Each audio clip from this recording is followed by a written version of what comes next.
अस्सलामुअलैकुम स्टूडेंट्स। आज का हमारा टॉपिक है ऑक्सिलरी वर्ब्स का। ऑक्सिलरी वर्ब्स, यार एक तो इतना मुश्किल नाम लिखा होता है ना, जब हमारे टीचर्स ने हमें पढ़ाया था ऑक्सिलरी वर्ब्स।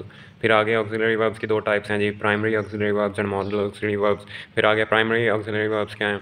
अब ये नाम सुन के लगता है कि यार इतना मुश्किल कोई टॉपिक होगा और इतनी मुश्किल मुश्किल इसमें बातें होंगी, लेकिन आप जब इसको पढ़ोगे ना तो आपने कहना था इसमें इतनी आसान सी बातें थी। असल में ये टॉपिक का नाम ही सिर्फ मुश्किल है, बाकी सारा आसान है।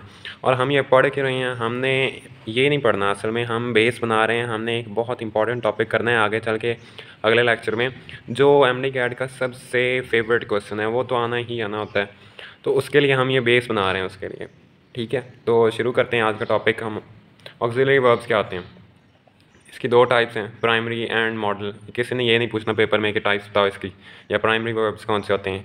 ठीक है, तो प्राइमरी ऑक्सिलरी वर्ब्स में आ जाते हैं बी, डू और हैव। अब ऊपर वाला जो पहले पढ़ लिया है वो माइंड से निकाल दो। अब हम सिंपल रखते हैं बातों को कि बी, वह बी हमने शुरू में पढ़ा था, और वह बी के बाद क्या आता होता है, वह बी के बाद आईएनजी फॉर्म आ सकती है, थर्ड फॉर्म आ सकती है। मैंने आपको पहले लेक्चर में बताया था कि वह बी हर एक टॉपिक में आएगा, जो टॉपिक हम पढ़ेंगे उसमें आएगा, इसलिए मैंने कहा कि इसको अच्छे तरीके से कर लेते हैं।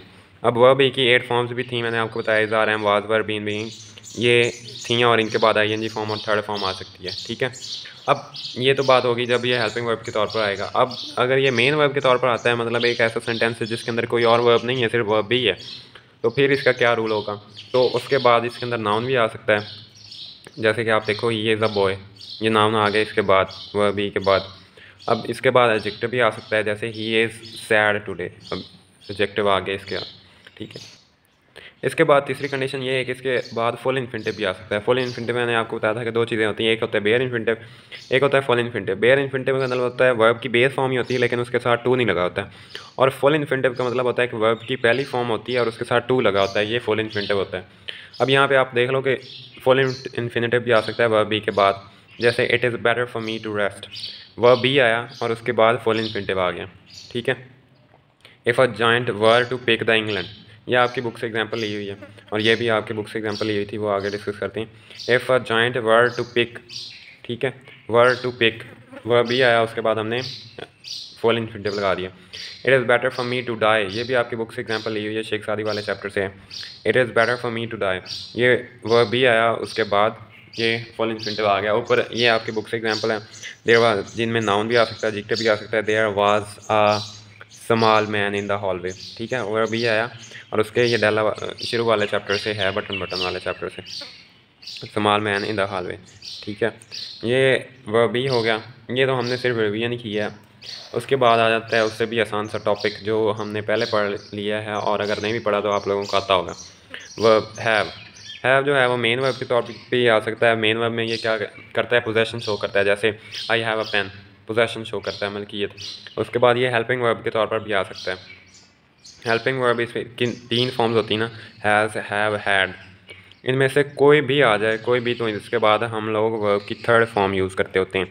अब ये वर्ब हेल्पिंग वर्ब भी हो सकता है, वर्ब बी भी हो सकता है, कुछ भी हो सकता है। वर्ब बी की थर्ड फॉर्म लगा सकते हैं, उसके बाद हम कुछ और भी लगा सकते हैं, लेकिन शर्त यही है कि हैज़, हैव के फ़ौरन बाद हमने थर्ड फॉर्म लगानी है।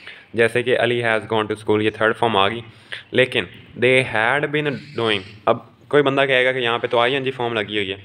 नहीं यार, आप ये देखो कि हैड आया ना, हैड के बाद हमने उसके बाद फ़ौरन ही हमने थर्ड फॉर्म यूज़ कर दी, बीन, बी की थर्ड फॉर्म। ये इसके बाद या तो आईएनजी फॉर्म आ सकती है, जैसे ये देखो, या थर्ड फॉर्म आ सकती है, जैसे यहाँ पे हमने यूज़ किया apples have been eaten, have आया, उसके बाद हमने फ़ौरन थर्ड फॉर्म यूज़ कर दी, और उसके बाद हम या तो आईएनजी फॉर्म यूज़ कर सकते हैं या थर्ड फॉर्म यूज़ कर सकते हैं। ये पिछले वाले टॉपिक की रिवीजन होगी।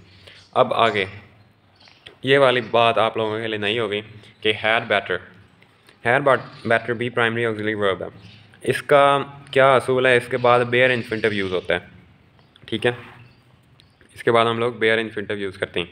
अब हैड बेटर किस लिए यूज़ होता है, ये सजेशन के लिए इस्तेमाल होता है, मतलब आपको ये काम करना चाहिए, आप ये काम कर लो, या आप ये काम अच्छा है कि आप ये कर लो, आपके लिए ठीक होगा। ठीक है, he had better leave this house, मैं तो हैड बेटर को ऐसे देखा करता था, जैसे हैड बेटर जहाँ पे आ गया ना, मैं उसकी जगह रख लेता होता था शॉर्ट को, जैसे ही had better leave this house, उसे ये घर छोड़ देना चाहिए था, तो इसकी जगह पे हम शोर लगा देते हैं। हमने बस ये नहीं याद रखना कि इसका ट्रांसलेशन क्या है, या ये हैड है, ये क्या है, हमने बस रूल याद रखना है कि इसके बाद वर्ब की फॉर्म कौन सी आएगी।